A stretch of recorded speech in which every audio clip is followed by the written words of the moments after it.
Welcome back to the channel, everyone. Today I've got the keys to this stunning 1964 MGB finished in iris blue, and it's a pull handle model as well, which makes it really unique. Not only that, it's got an upgraded 5-bearing crank engine, so it should drive really well as well.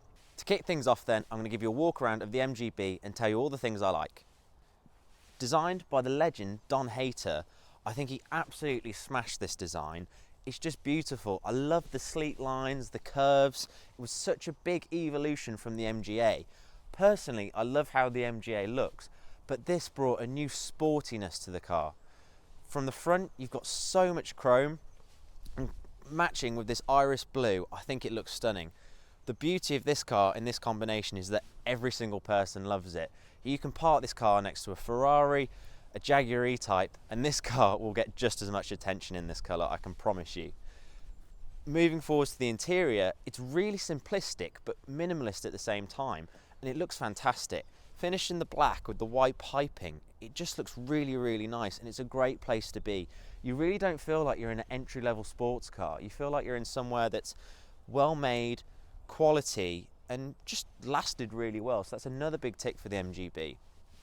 Moving to the back of the car, again, we've got so much more chrome with those iconic black number plates. I've got a stainless steel exhaust, again looks fantastic. And then here, that's quite unique, that's where you fill the car up, which is very different to most modern day cars. And when you go and fill this car up at the petrol station, you do get some weird looks, but it's another quirk, it's another charm, and it's another thing I love about this car. Moving down the side of the MGB, you've got the beautiful chrome strip that runs all the way through, and again, the wire wheels. Now this just screams British classic nostalgia, the swinging 60s, space race. What a time to be alive, and what a car to drive. Now let's look under the bonnet of this MGB, and I'll tell you a little bit about it. So, this car has got a upgraded 5-bearing crank engine compared to the 3-bearing it originally would have had back in 1964. Now this is a very popular upgrade as it gave you more power and slightly more reliability. Just on those motorway drives where you need a little bit more power, a little bit more efficiency, this is what this engine gave you. It's got the twin SU carburetors up front, which look fantastic and they perform really well. You've also got a nice oil cooler as well. That's a nice modification to have on this car. And to be honest with you, another great thing about this car is how easy it is to access everything. The engine bay is really quite big compared to other classic cars, so what that gives you is space to work on your car, which makes it really useful. Now, the question you've all been waiting for, what's this MGB like to drive?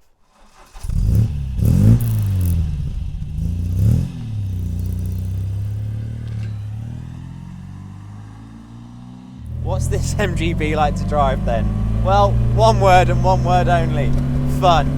This car is absolutely fantastic to drive.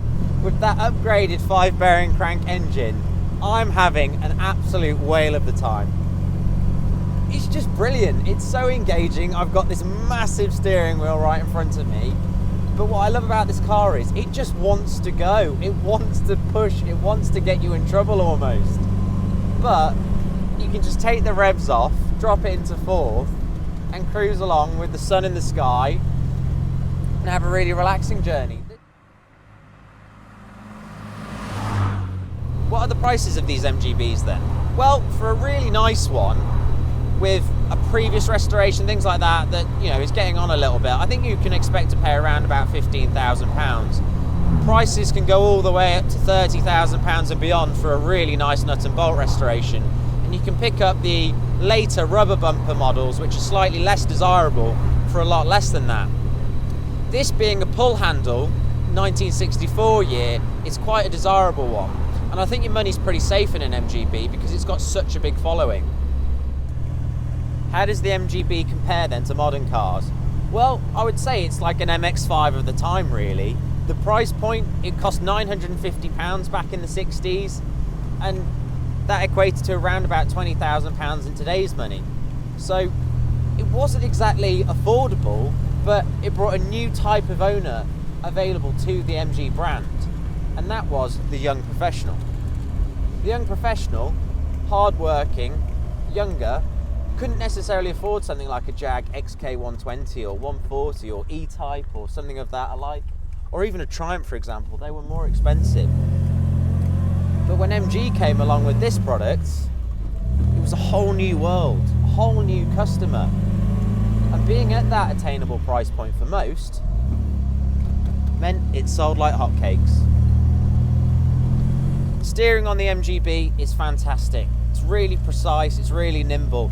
The car's quite darty, it really moves across the road nicely. I feel really engaged. I've got good stopping power as well, so I'm full of confidence when driving this car, which also is a real big bonus. The exhaust out the back sounds spectacular. That's possibly my favourite thing on this car. With that upgraded 5-bearing crank engine, it just sounds fantastic. The view from the bonnet, I really like that. I feel quite high up in the car. I don't feel necessarily really low down, but I am slightly taller. But you do have a lovely view, and with the sweeping windscreen, it's such a nice place to be.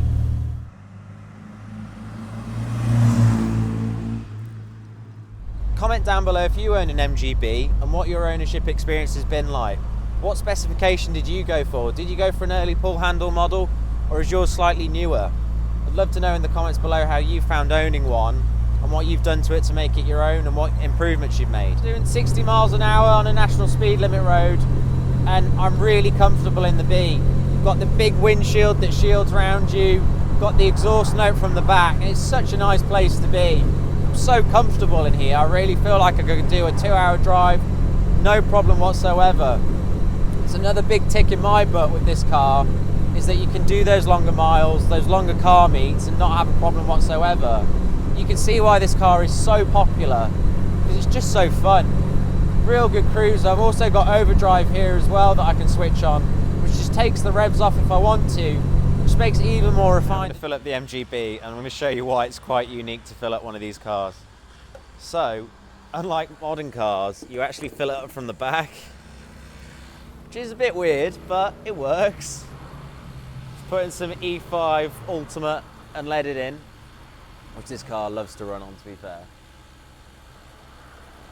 And comment down below if you've got an MGB, how you find owning it, whether you like it, what mods you've done to it, and if you think this is the best value for money sports car you can buy. Another great thing about owning an MGB is that there's a huge sense of community. The MG Owners Club has 70,000 active members, making it the biggest or one of the biggest classic car groups in the world. Now, what does that bring you? Well, a huge knowledge of resources. So there's thousands of people out there that will happily help you if anything goes wrong with your car. Massive tick. Secondly, with such a big fan base and so many cars still on the road, cheap parts. And that's brilliant with classic car ownership, because things will go wrong, things will need to be upgraded over time, and having cheap, affordable parts that are easy to get hold of is a massive bonus. And then third, events, group meets, things like that. If you decide to buy one of these cars, join your local MG group, join your local classic car group, because you'll meet new people, you'll make new friends, you'll go on road trips, and that's what classic car ownership is all about. And that's what's so good about this car.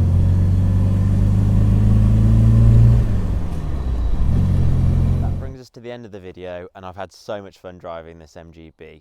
So to answer the question, is this the best value for money classic sports car you can buy? Well, I think it has to be. I mean, I haven't driven every classic car, so I can't know the answer to be 100% sure, but value for money, price point, the community, the ease of parts, this has to be well up there as one of the best classic cars you can buy. So for me, out of all the cars I've driven, I would say yes, it is.